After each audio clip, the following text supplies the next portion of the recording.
అమ్మ చీర కొంగు విలువ ఇప్పటి పిల్లలకు చాలా మందికి తెలియకపోవచ్చు. ఎందుకంటే నేటి సమాజంలో కొందరు అమ్మలు చీర కట్టును మర్చిపోతున్నారు కదా. చీర కొంగు చీర అందానికే సొగసును పెంచే మకుట మాణిక్యం. అంతేకాకుండా పొయ్యి మీద వేడి గిన్నెలను దింపడానికి పనికొచ్చే ముఖ్య సాధనం చీర కొంగు. పిల్లల కన్నీటిని తుడిచే ముఖ్యమైన పరికరం చీర కొంగు. చంటి పిల్లలు పడుకోవడానికి అమ్మఒడు పరిపు కాగా వెచ్చటి దుప్పటిలా చీర కొంగే ఉపయోగపడుతుంది. కొత్త వారు ఇంటికి వచ్చినప్పుడు సిగ్గుపడే పిల్లలు ముఖం దాచుకునేది అమ్మ కొంగు వెనకే. అలాగే వాతావరణం చలిగా ఉంటే అమ్మ కొంగుతోనే పిల్లలకు వెచ్చగా చుట్టేది. వంట చేసేటప్పుడు తల్లి తన చెమట బిందువులను తుడుచుకునేది చీర కొంగుతోనే. వంటకు అవసరమైనటువంటి కట్టె ముక్కలను తీసుకుని వచ్చేది చీర కొంగులోనే. అలాగే పెరటి తోటలో కూరగాయలు, పువ్వులు, ఆకుకూరలు వంటింటికి తీసుకొని వచ్చేది చీర కొంగులోనే. అంతేకాదు ఇల్లు సర్దడంలో భాగంగా పిల్లల యొక్క ఆట వస్తువులు, పాత బట్టలు వంటివి చీర కొంగులోనే మూట కట్టుకుంటుంది.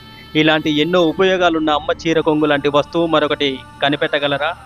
ఇంతటి అద్భుతమైన అమ్మ కొంగులో కనిపించేది మాత్రం అమ్మ ప్రేమే. అమ్మ ప్రేమ ఒక మధురమైన జ్ఞాపకం. అమ్మకి మన ఆకలి ఎప్పుడో చెప్పాల్సిన అవసరం రాలేదు. కొత్త బట్టలతో బయటికి వెళ్ళి వచ్చినప్పుడు దిష్టి తీసేది. బాల్యంలో మన పిచ్చి భాషను కూడా క్షణంలో పసిగట్టగలదు. ఇలా ఎన్నెన్నో ఉన్నాయి. బిడ్డ ఒక స్థానంలో పాలు తాగుతూ రెండో స్థానాన్ని తన కాలుతో పలుమార్లు తన్నుతూ ఉంటాడు. తనను తన్నే వారి కడుపు నింపే ఔదార్యం భగవంతుడు ఒక్క తల్లికి మాత్రమే ఇచ్చాడు.